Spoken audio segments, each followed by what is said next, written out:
Selamlar arkadaşlar, kanalıma hepiniz hoş geldiniz. Bu videomda görmüş olduğunuz bu tomurcuklu hırkanın yapımını anlatıyorum. İster kız ister erkek bebeğe uygulayabileceğiniz hoş bir model. Model için 2 yumak ip temin ederek başlıyoruz. 5 adet düğme gerekli. Şiş numaramız 3,5, tığ numaramız 3. Anlatacağım modelin sayıları 1 yaşa uygun, diğer yaşlara da nasıl uyguluyoruz detaylı bir şekilde videonun sonunda anlattım. O kısma gelerek detaylı bir şekilde izleyip diğer yaşlara uygulayabilirsiniz. Ölçülerine geçelim. Modelimizin yaka kısmı 12 santim, yakadan roba 15 santim, beden genişliği 27 santim, kol altından beden kısmı uzunluk olarak 22 santim. Kol altından itibaren 20 santim. Genişliği 10 santim. Yaka ucundan şöyle düzelteyim. 33 santim. Her iki ilik arası da 8 santim. Modelimizin arkası da bu şekilde. Çok tatlı, hoş bir model. Anlatıma geçmeden önce sizlerden ricam videomu beğenip kanalıma abone olarak video hakkında yorum yapıp videolarımı, kanalımı paylaşarak daha fazla kişiye ulaşmamı sağlayarak destek olmanız. Desteğiniz benim için çok değerli. Bu mecrada devamlılığımı sağlıyor. Destek veren herkese şimdiden teşekkür ederim. Anlatıma geçelim. Modelde anti-peeling özellikli bebeğini kullanıyorum. 100 gram 250 metre. Renk numarası da 80046. Şiş numaram 3,5. Modeli klasik ilmek atma tekniğini kullanarak 80 ilmek ile başlıyoruz.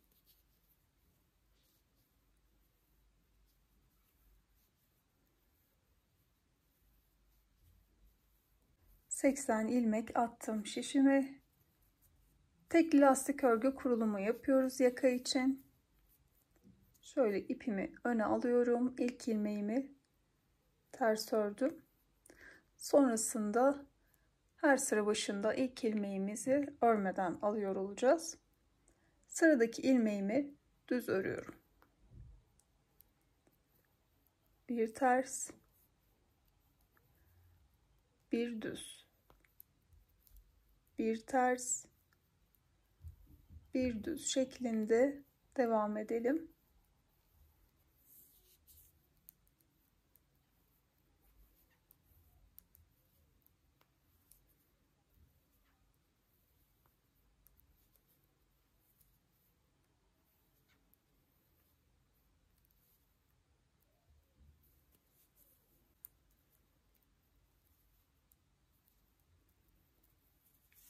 Sırayı tamamladım. İkinci sıraya geçelim. Burası örgümüzün ön yüzü.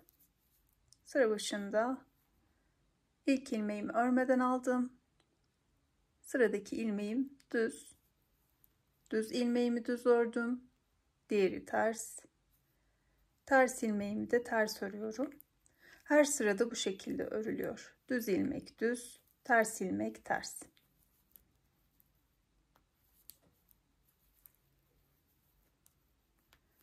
Her sırada aynı işlemi uygulayarak birkaç sıra bu şekilde örelim.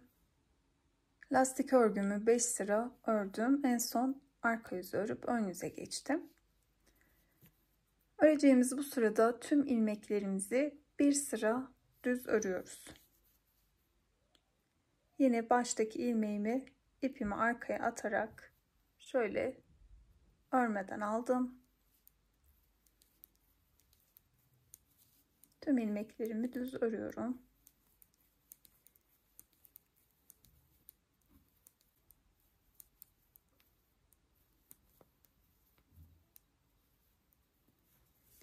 Sırayı tamamladım. Arka yüze çeviriyorum.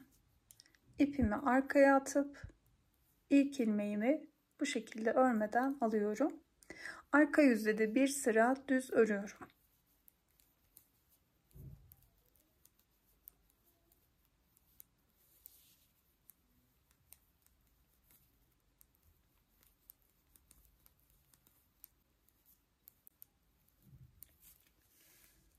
arka yüzde sırayı tamamladım.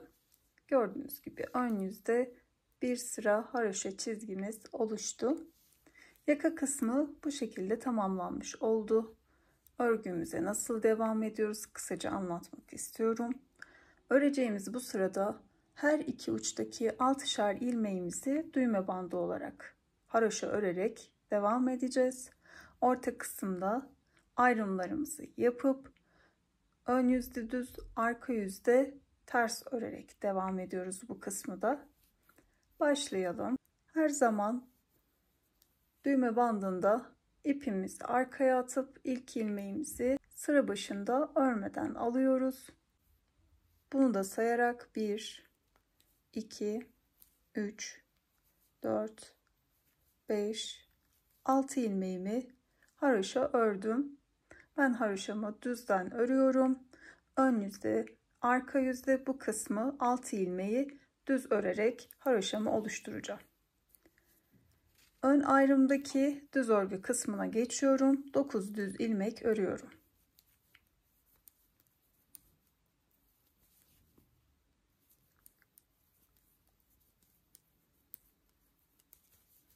Dokuz ilmek düz ördüm.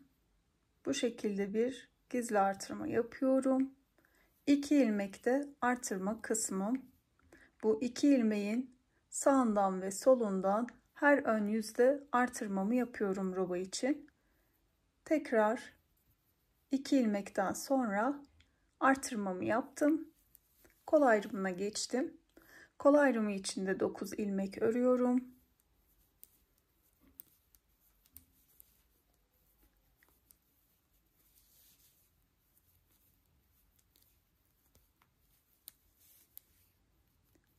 Bir artırıyorum bu şekilde. 2 artırma ilmeğini örüyorum. Diğer yanından tekrar artırdım.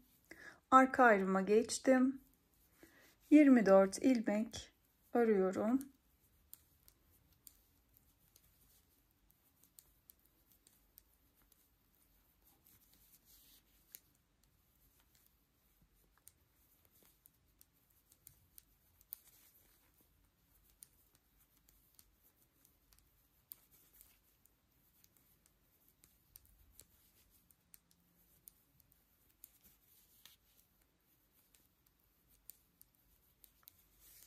...24 ilmek ördüm. Artırmamı yaptım. 2 ilmek artırma kısmı ve diğer yanından artırdım. Kol ayrımı için 9 ilmek örüyorum.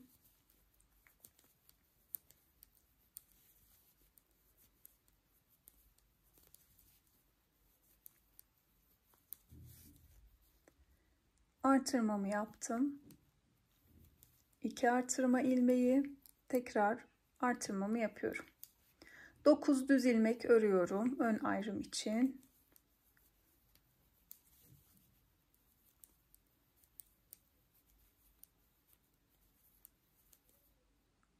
Altı ilmeğim kaldı. Bunları da yine diğer uçta olduğu gibi haroşa örerek devam edeceğim. Ön yüzde ve arka yüzde. Bu sırada ilk iliğimizle açıyoruz. 2 ilmek ördüm haroşa, bir doluyorum. 2 ilmeği birlikte örerek bir ilmek kestim. Kalan 2 ilmeğimi de örüp sırayı tamamlıyorum. Bu şekilde ayrımlarımız tamamlanmış oldu. Arka yüze geçiyoruz. Sıra başında ipimi arkaya atıp ilk ilmeğimi her zaman örmeden alıyorum. Bunu da sayarak 1, 2, 3, 4, 5, 6 ilmeği haroşa ördüm. Diğer uçta 6 ilmek kalana kadar orta kısımdaki ilmeklerimi arka yüzde ters örgü yapıyorum.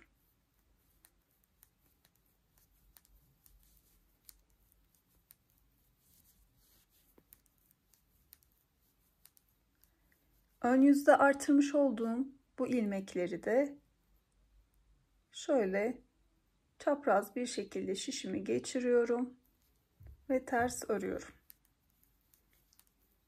Tekrar göstereyim.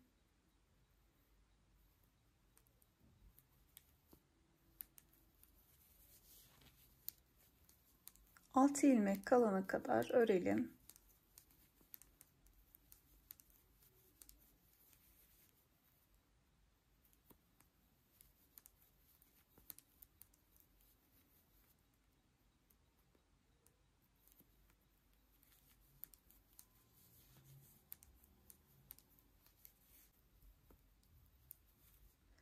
Alt ilmeğim kaldı. Bunları haroşa örüyorum.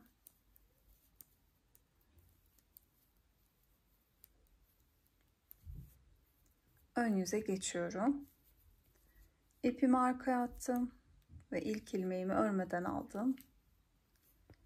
6 ilmek haroşa.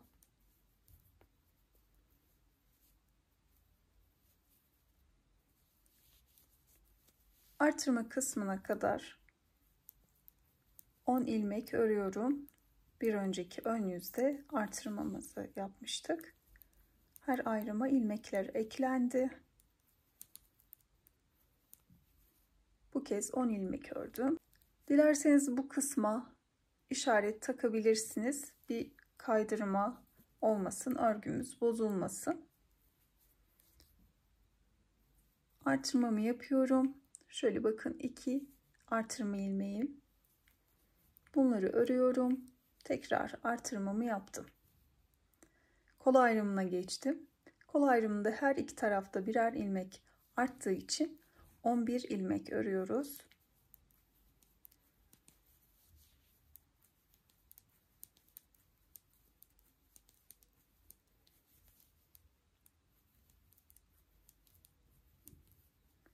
Artırma kısmına geldim. Artırmamı yaptım. 2 artırma ilmeğini örüyorum ve diğer yanından artırmamı yaptım. Arka ayrım içinde bu kez 26 ilmek örüyoruz.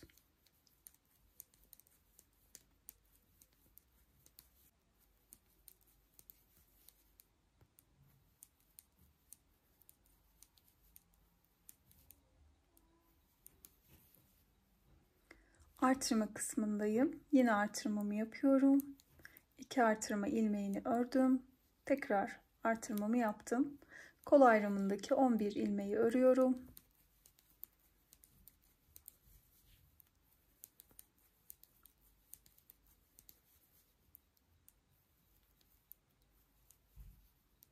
Artırma kısmındayım. Yine artırmamı yaptım. 2 artırma ilmeğini ördüm. Tekrar artırmamı yaptım. 10 ilmek düz örüyorum.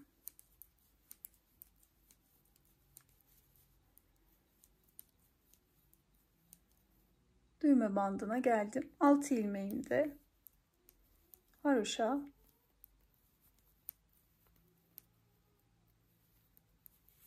ikinci artırma sıramızda ön yüzde tamamlamış olduk. Arka yüze geçiyorum. Her iki uçtaki 6'şar ilmeğimi haroşa örüyorum. Orta kısımdaki ilmeklerim de ters örgü.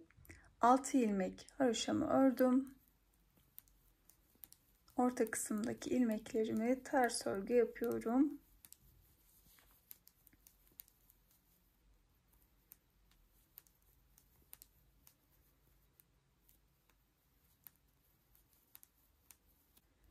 Sıra sonunda 6 ilmekten oluşan düğme bandı kısmına geldim. Bu kısmı da ördüm ve sırayı tamamladım. Yakadan sonra bir 4 sıra örmüş olduk. Her ön yüzde de 2 defa artırma yaptık. Şimdi bu sırada tomurcuk çalışmamıza başlıyoruz. 6 ilmek düğme bandına haroşa örüyorum. Ardından 2 ilmek düz ördüm. 3. ilmeğe tomurcuk çalışmamı yapıyorum. Tığ numaram 3.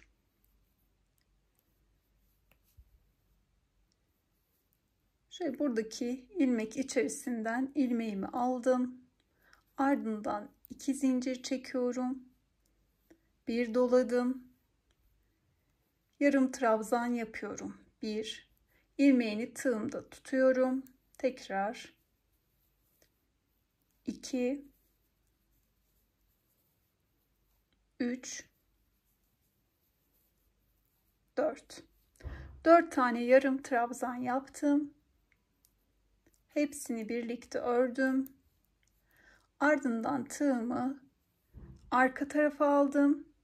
Bir alt sıraya batıyorum. Buradan ilmeğimi alıyorum. Tığdaki ilmekten geçirdim. Gördüğünüz gibi burada bir boşluk oluşmadan bu şekilde güzel bir tomurcuk elde ettik. İlmeğini şişime alıyorum. Her iki tomurcuğun arası 7 ilmek olacak. Örelim.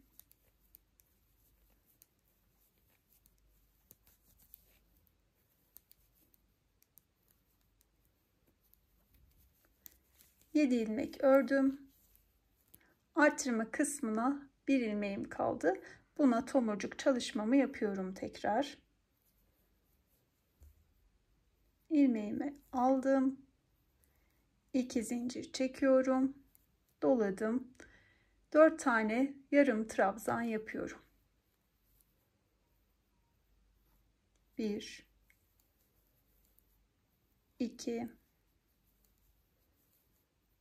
3 4. İlmeklerin tümünü bir seferde örüyorum. Bir zincir ile sabitledim. Ardından tığımı arkaya alıyorum. Bir önceki sıradan batarak arkadan bir ilmek alıyorum ve bu ilmeği tığdaki ilmekten geçirdim. İlmeğimi tekrar şişime ekledim. Bu kısım bu şekilde denk geliyor. Artırmamı yapıyorum. 2 artırma ilmeğim. Tekrar artırmamı yaptım. Kol ayrımına geçtim. Kol ayrımında tek tomurcuk çalışmamızı yapacağız. 6 ilmek örüyorum.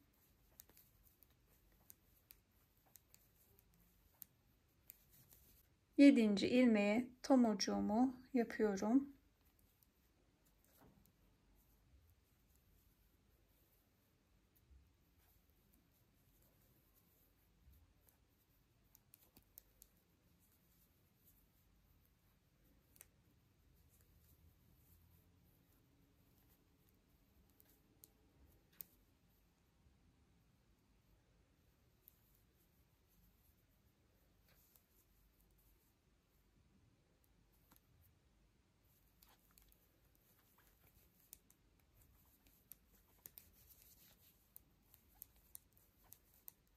Altı ilmeği ördüm. Artırma kısmına geldim. Bakın artırma kısmımızda ortaya çıkmış oldu. Dediğim gibi ilk defa bu tarz örgüleri deneyenler için buralara bir işaret takması daha doğru olur. Bir kaydırma olmadan muntazam bir şekilde örgüsünü ilerletebilir. Şöyle artırmamı yapıyorum. Ardından 2 ilmeğimi ördüm. Tekrar artırmamı yaptım. Arka ayrıma geçtim. Arka ayrıma 2 ilmek örerek başlıyoruz. 3. ilmeğe tomurcuğumuzu yapıyoruz.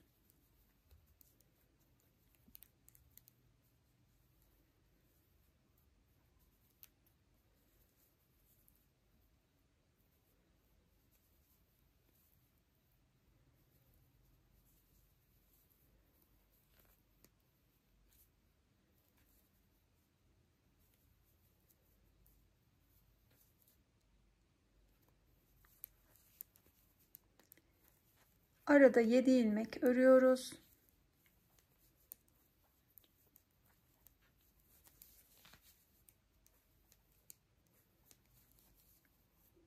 Sekizinci ilmeğe tomurcuğumuzu yapıyoruz.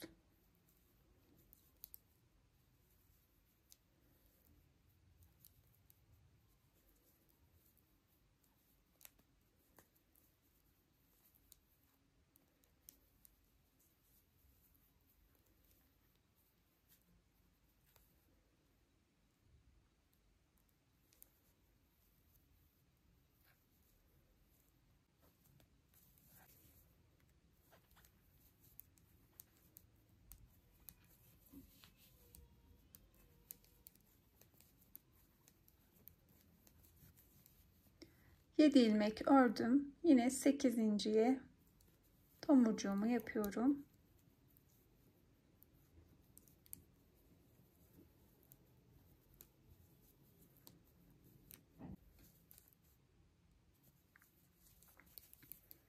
Tomurcuğumu tamamladım. Yine bir 7 ilmek örüyorum.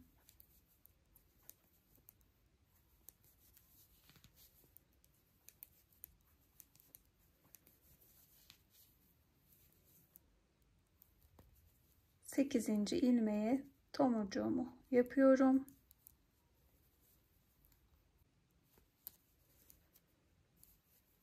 Kalan bir ilmeğimi de örüyorum. Artırma kısmına geldim. Bir artırdım. 2 artırma ilmeğini ördüm. Tekrar artırmamı yaptım. Kol ayrımına geçtim. 6 ilmek örüyoruz.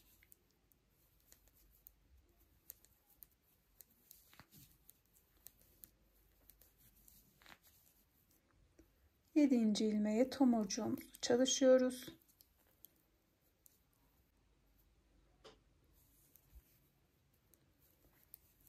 Kalan 6 ilmeği örelim.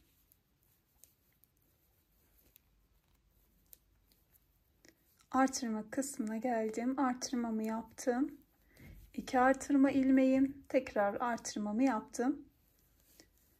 Ön ayrıma geçtim.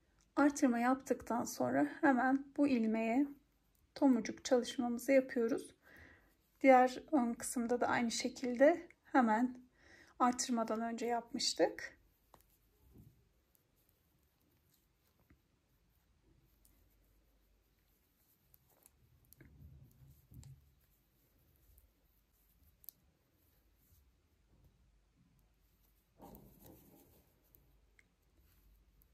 Yedi ilmek örelim.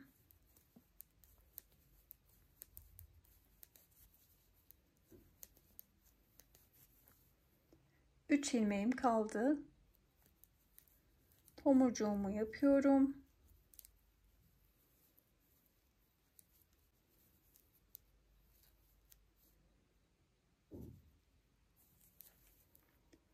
Kalan 2 düz ilmeğimi örüyorum ve 6 ilmeğim de haroşa düğme bandı için.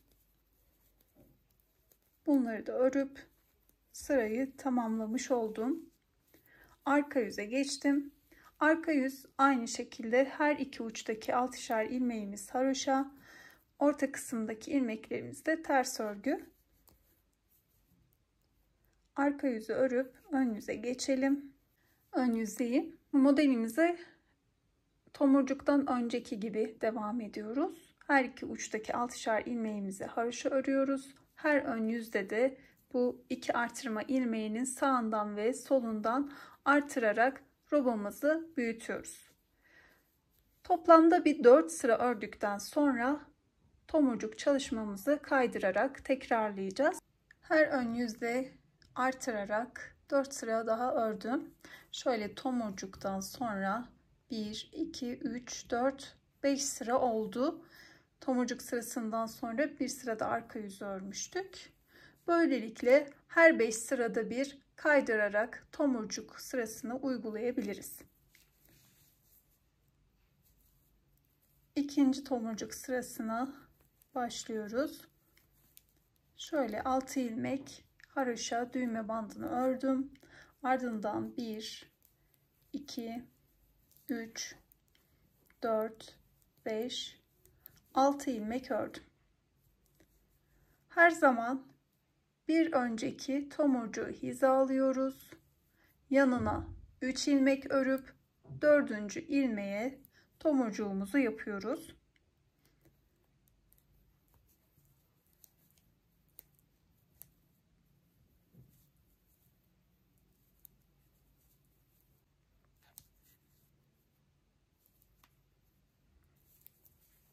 Buradan devam ediyoruz.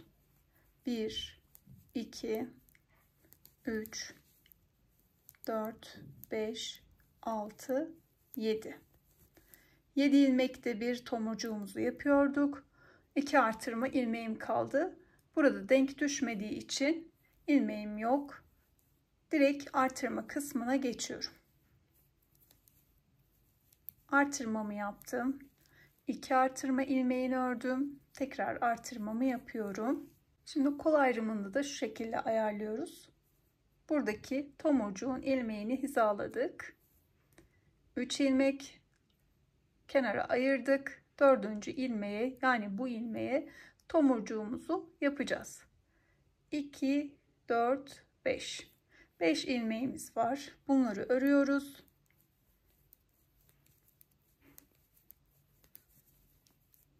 Altıncı ilmeğe tomurcuğumuzu yapıyoruz.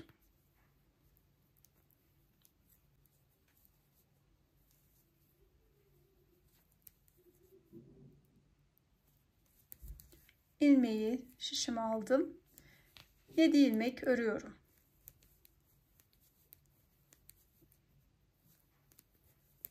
Dördüncü ilmek her zaman bir önceki tomurcuğun ilmeği olmalı.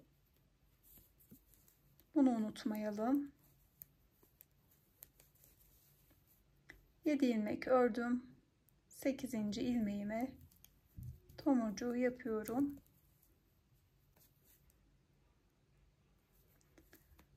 Tomurcuğu tamamladım. Kalan 1, 2, 3, 4, 5 ilmeğimi ördüm. Artırma kısmına geldim. Artırmamı yapıyorum. Arka ayrımdayım. Şimdi burada da nasıl denk getiriyoruz? Tekrarlayalım. Bu tomurcuğun ilmeği, yanına 3 ilmek ekliyorum. 4. ilmeğe tomurcuğumu yapıyorum. Burada bir ilmek var. Bunu ilk önce ördüm. Diğerine tomurcuğumu yapıyorum.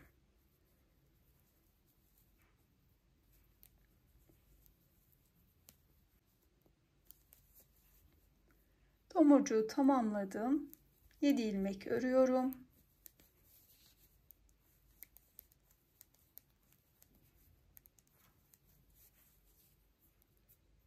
Sekizinci ilmeğe tomurcuk yapıyorum.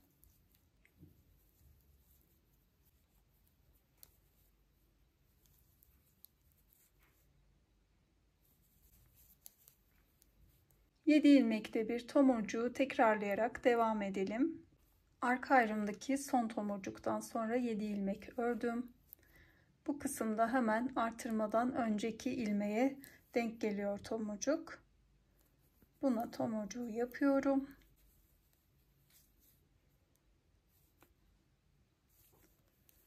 Tomurcuğu tamamladım. Şimdi direkt artırmayı yapıyorum ve 2 artırma ilmeğini örüyorum. Diğer tarafından da artırdım. Kol ayrımına geçtim.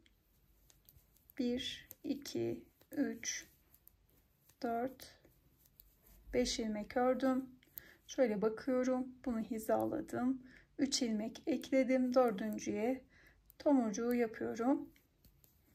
Sonrasında 7 ilmek örüp 8.'ye tomurcuğu yapalım. Kol ayrımında ikinci tomurcuğu da yaptım. 5 ilmek kaldı. Onları da ördüm. Artırma kısmını yapıyorum. Ön ayrıma geçtim. Şimdi buradan hizalıyorum. İlk tomurcuktan yanına 3 ekledim. 4. ilmeğe, yani bu ilmeğe tomurcuğu yapacağım. Bu kısım tam denk düşmüyor. 2, 4, 6, 7 ilmek. Burada bir ilmek fazla olsaydı ona tomurcuğumuzu yapardık ama denk düşmediği için diğer tarafta olduğu gibi ilmeklerimi örüyorum. 7 ilmeği. Bu kısımda hemen 8. ilmeğe tomurcuğumu çalışıyorum. Tomurcuğumu yaptım. Kalan ilmeklerimi örüyorum.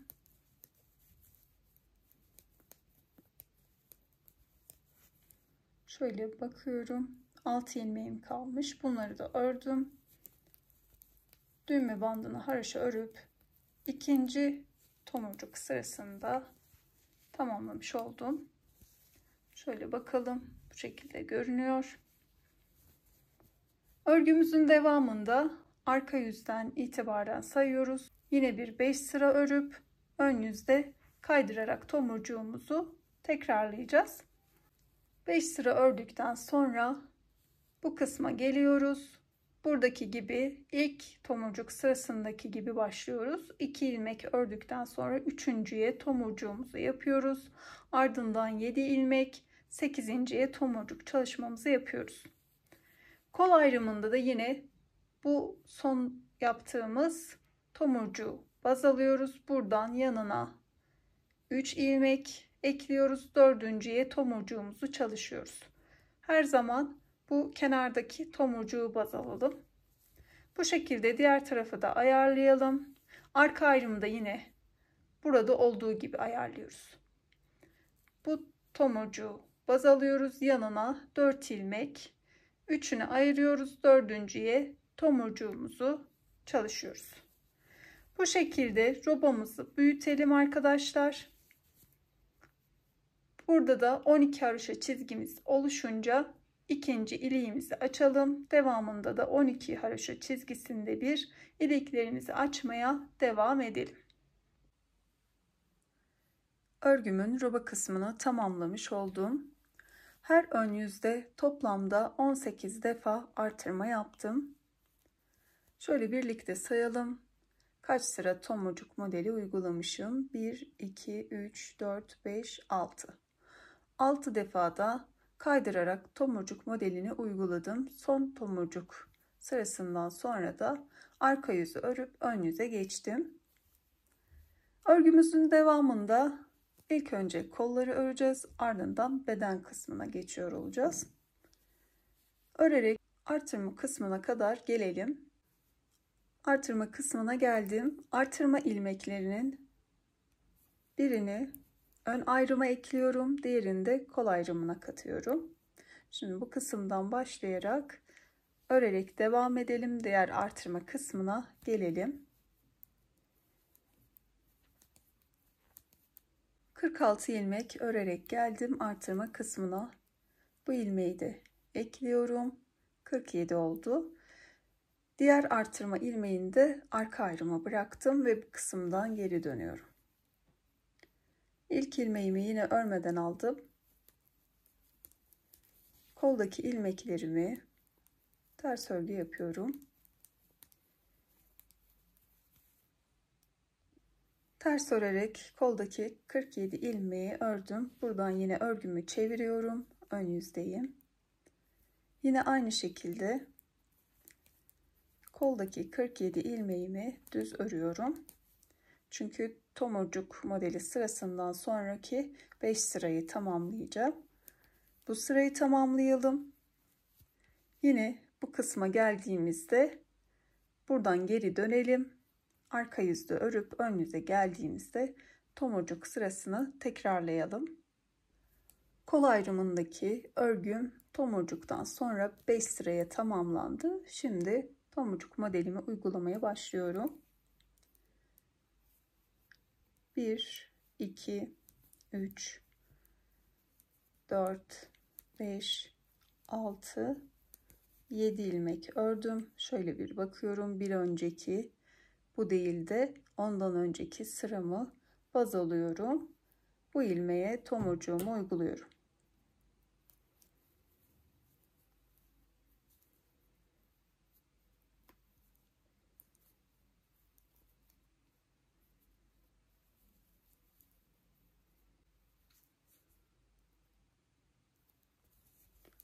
İlk tomurcuğumu uyguladım. Sonrasında da 7 ilmekte bir uygulayarak devam ediyorum. Son tomurcuk modelimi de uyguladım. Kalan ilmeklerimi örüyorum. Şimdi bu kısımdan sonra da yine bir 5 sıraya tamamlayalım. Ardından buradaki tomurcuğumuzu baz alalım. Buradaki ilmekten başlayarak tomurcuklarımızı uygulayalım. 5 sırada bir kaydırarak modelimizi uygulayarak devam edelim. Koldaki örgümü ilerlettim. Şöyle bu kısımdan itibaren sayalım. 1, 2, 3, 4, 5, 6, 7, 8. 8 defa tomurcuk modelini uyguladım. Son uyguladığım sıradan sonra da 3 sıra ördüm ön yüzdeyim. Kol ucu için tekli lastik örgüyü başlatıyorum. Tekli lastik örgüyü kurarken birkaç ilmek de öreceğimiz bu sırada eksiltiyoruz. Şöyle baştaki ilmeğimi yine örmeden aldım. İkinci ilmeğim düz. Bir ters örüyorum. Ardından 2 ilmeği birlikte düz örerek kestim. 3 ilmekte bir kesme işlemini yapıyoruz.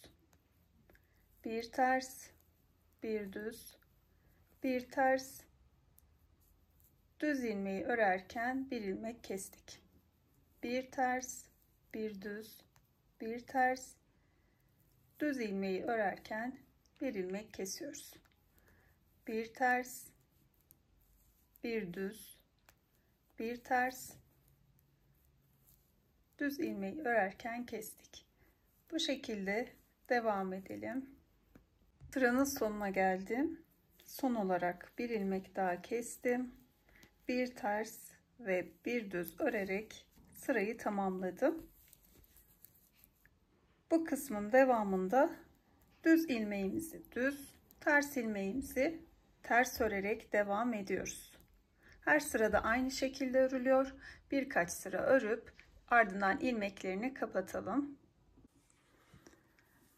Kol ucundaki tekli lastik örgüyü 8 sıra ördüm. İlmeklerini kapatıyorum. İlk ilmeğimi örmeden aldım. İkinci ilmeğimi örüyorum.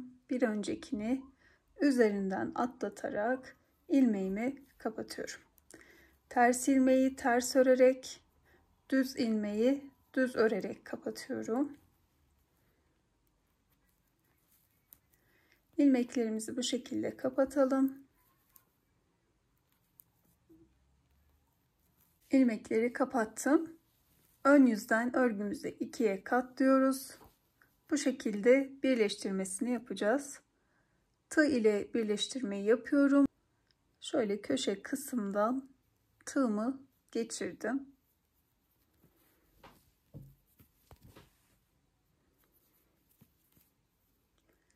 İlmeğimi alıyorum. Köşe kısımdan geçiriyorum. Burada bir zincir çekelim, sabitleyelim. Ardından bu kenardaki ilmeklerin ikisine şöyle tığımı geçiriyorum. Aynı şekilde karşı tarafta da iki kenar ilmeğine tığımı geçirdim. İlmeğimi aldım ve tığdaki ilmekten geçirdim. Bunu yaparken buradaki mesafe boyunca tığdaki ilmeğimizi uzatmayı unutmayalım. Yine aynı şekilde bu iki ilmeğe karşıdaki iki kenar ilmeğine battım. İlmeğimi alıp tığdaki ilmekten geçirdim.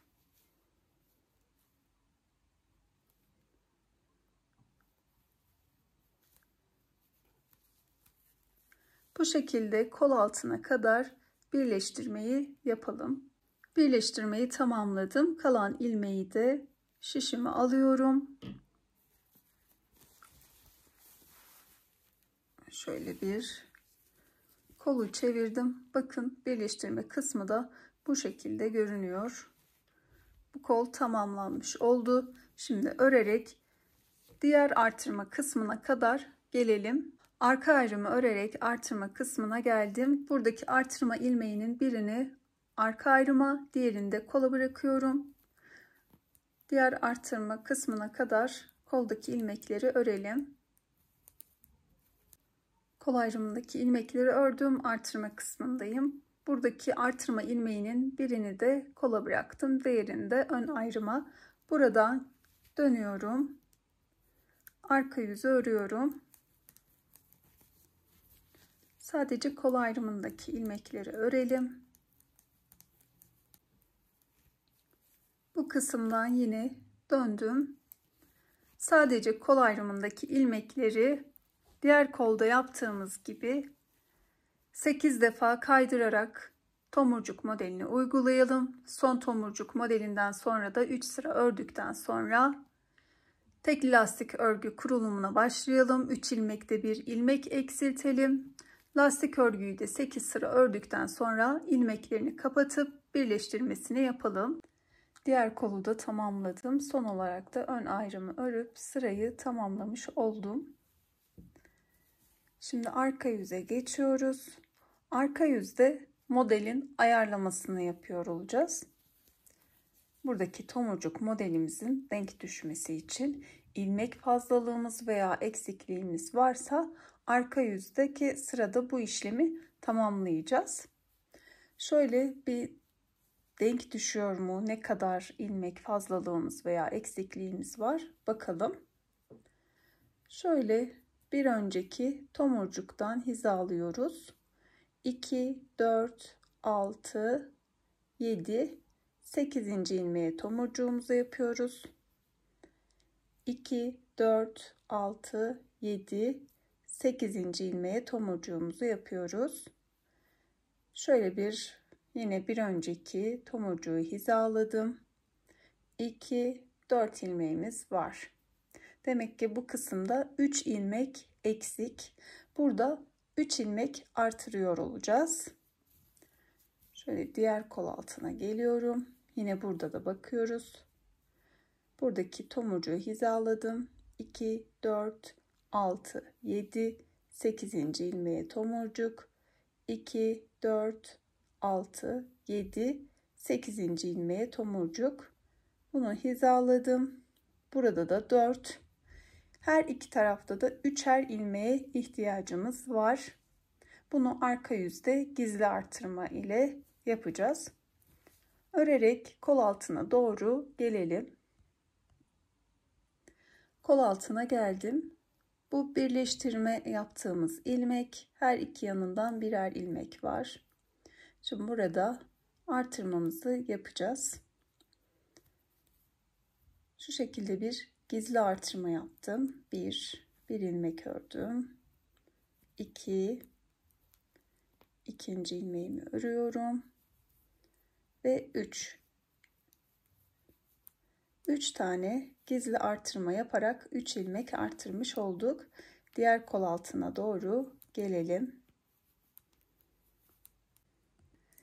Ben bu taraftaki kol altına yanlış hesaplamışım sanırım. Burada sadece 2 ilmeğe ihtiyacımız var. Diğerinde 3 ilmek artırmıştık. Burada 2 ilmek ihtiyacımız. Şimdi bu ilmeğimi de örüyorum. Birleştirme yaptığım ilmek, hemen buradan artırmamı yapıyorum. Sonrasında birleştirme ilmeğimi örüyorum. İkinci artırmamı yaptım. Bu şekilde modelde bir sorun çıkmadan devam edebileceğiz. Ayarlamasını yapmış olduk. Sırayı tamamlıyorum. Sırayı tamamladım. Şöyle bir ön yüze geçelim. Son tomurcuk sırasından sonra da 3 sıram oluştu.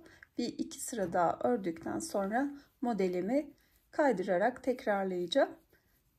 Öreceğim tomurcuk sırası burada olduğu gibi olacak. 2 ilmek ördükten sonra tomurcuğumu yapacağım. Ardından 7 ilmekte bir tomurcuk yaparak devam edeceğim. Bir sonraki tomurcuk sıramda burada olduğu gibi bu kez de 6 ilmek örüp 7.'ye tomurcuk yaparak başlıyoruz. Şimdi arkadaşlar bizim ilmek eksikliğimiz vardı. Bu şekilde artırarak denk düşürüp tamamladık. Eğer siz daha küçük veya daha büyük bu modeli ördüğünüzde bu kısımda bir ilmek fazlalığınız olursa onu da nasıl ayarlayabilirsiniz? Kısaca anlatmak istiyorum. Diyelim ki ilmek fazlalığımız var. Bunu da yine arka yüzdeki sırada yapalım. Kaç 2 ilmek diyelim fazlalığınız var. Burada 2 2 bir ön ayrıma olacak şekilde bir de arka ayrıma olacak şekilde 2 2 ilmeklerimizi örerek ilmeği kesebiliriz. Her iki tarafta da aynı işlemi uygulayabiliriz. Bu şekilde de fazla ilmekleri ayarlayıp modelimize devam edebiliriz. Hırkanın beden kısmını ilerlettim. Şöyle bakalım kaç defa model sırasını uygulamışım. 1, 2, 3, 4, 5, 6, 7, 8, 9. 9 defa kaydırarak tomurcuk modelini uyguladım. 12 haroşa çizgisinde bir de 4 ilik açtım. 4. ilikten sonra 11 haroşa çizgim oluştu. Bu kısım 11 haroşa çizgisi olacak. Bu şekilde denk düşüyor. Diğer kısımları da 12 haroşa çizgisinde bir aralıklı açmış oldum. Son olarak arka yüzü ördüm. Ön yüz değil. Ön yüzde etek ucundaki tekli lastik örgünün kurulumunu yaparak örgümüze devam ediyoruz. Buradaki haroşa örgümüzü artık devam ettirmiyoruz. Yaka ucunda da gördüğünüz gibi tekli lastik örgü olarak başlamıştık. Bu şekilde bitireceğiz. Baştaki ilmeğimi yine örmeden aldım. Sıradaki ilmeğimi düz, ardından bir ters, bir düz, bir ters, bir düz şeklinde sıra sonuna kadar örelim.